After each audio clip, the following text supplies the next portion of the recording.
Nakarating na sa ating bansa nitong buwan ng Mayo lamang ang pangalawang Raha Sulaiman class offshore patrol vessel mula sa South Korea na BRP Raha Lakandula at napakagandang progress ito para sa ating Philippine Navy dahil padami na talaga ng padami ang ating mga bagong Navy vessels na magbabantay sa ating territorial waters. Nakakamangha din ang bilis ng Hyundai Heavy Industries ng South Korea na siyang gumagawa sa mga ito dahil nakatakdang matatapos ang 6 na Raha Sulaiman vessels bago matapos ang taong 2028 at mistulang mga kabutilang ang pagdami ng ating mga warships. Maliban sa mga offshore patrol vessels, ginagawa na rin ang pangalawang batch ng Miguel Malvar class guided missile frigates na kung saan 2 units ang in-order ng Philippine Navy sa halagang nasa 34 billion pesos at tinatayang magiging mas malaki ito at mas magiging moderno kumpara sa ating kasalukuyang Miguel Malvar frigate dahil sa mas malaking budget para sa paggawa nito.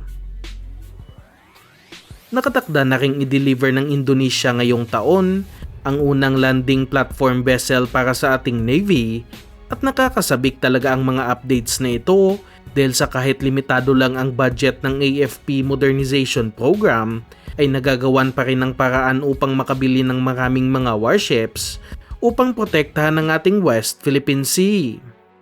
At sa bagong balita na ating nakalap, mukhang mas marami pang nakakasabik na update ang ating aasahan ngayong taon at sa susunod na taon matapos may mga balibalitang naglabasan na uumpisahan na ang proyekto para sa pagbili ng anti-air warfare frigate ng Philippine Navy na isa talaga sa kanilang prioridad sa AFP Modernization Program.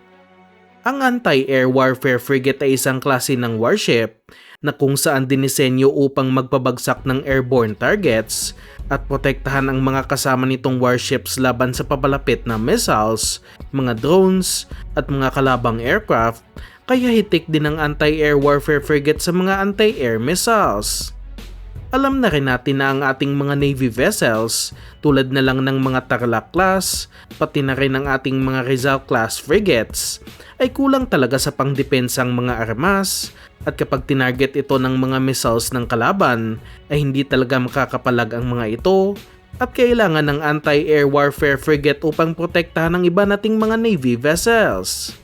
At ayon sa mga impormasyon galing sa defense community, ang isa sa mga pinakamalakas na contender sa proyektong ito ay ang Chungnam class guided missile frigate ng South Korea na gawa din ng Hyundai Heavy Industries at tunay talagang anti-air warfare frigate ito dahil kailangan ng napakalakas na radar upang ma-detect ang mga aerial threats at pabagsakin ng mga ito.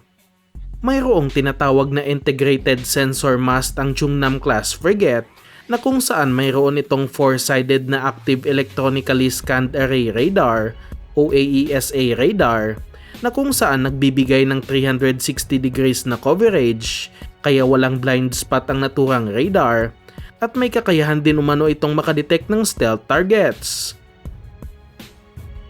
At bilang isang anti-air warfare frigate, kailangan din ito magdala ng maraming anti-air missiles at marami nito ang Chungnam class dahil kahit na mayroon lamang itong 16-cell na Korean vertical launching system ay bawat isang cell nito ay kayang magdala ng 4 na missile at sa suma total ay kaya nitong magdala ng 64 na anti-air missiles. Sinasabing pwedeng gawing 32 cells ang vertical launching system nito kaya kaya pa nitong magdala ng mas marami pa sa 64 na missiles at hindi pa kasama ang anti-ship missile na nasa gitnang bahagi ng warship. Maliban sa Chungnam class frigate, ang maaaring pwede pang i-offer sa ating Philippine Navy ay ang FDI frigate ng naval group ng bansang France na kung saan isa sa kanilang pinakabago at pinakamodernong gawang frigate at nai-offer na rin nila ito noon sa ating Navy subalit lagpas nga lang sa budget kaya hindi napili sa proyekto. At sa sinasabing bagong proyekto na ito ng ating Navy, inaasahang magiging mas malaki ang budget dito kaya napakagandang opsyon ng FDI frigate ng France. Mas maliit lamang ito ng kaunti kumpara sa Chungnam class frigate na kung saan may habang nasa 122 meters at bigat na nasa 4,500 tons at maraming bansa ang interesado sa naturang warship na ito.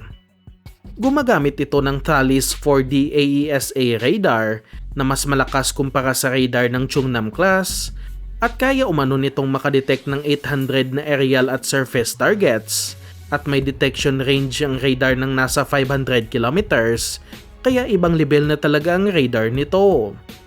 Hindi naman ito magpapahuli pagdating sa dalang missiles dahil kahit kaya lamang nito magdala ng 32 anti-air missiles sa 32 cell na Silver A50 VLS nito, may range naman ang anti-air missile nito tulad ng Aster 30 ng nasa 120 kilometers at kaya nitong pabagsakin kahit na mga tactical ballistic missiles. Maliban sa mga offers ng South Korea at bansang France, inaasahang papasok na rin pati na ang bansang Japan, lalo na't pwede na silang magbenta ng kanilang mga armas at inaasahang dito na nila i-offer ang kanilang Mogami class frigate. Ngunit sa aking opinyon lamang ay medyo napakalabo pa talaga nito sa ngayon dahil sa napakalaking presyo nito, kaya hindi muna natin tatalakayin ang capabilities nito at nakapokus muna tayo ngayon sa offer ng bansang France at South Korea. Umaasa tayong maumpisahan na ito ngayong taon, kagaya ng sinabi sa reports, upang magpatuloy ang pag-level up ng ating Philippine Navy. At kung nagustuhan mo ang videong ito, mag-subscribe at i-hit ang like button. Maraming salamat mga idol!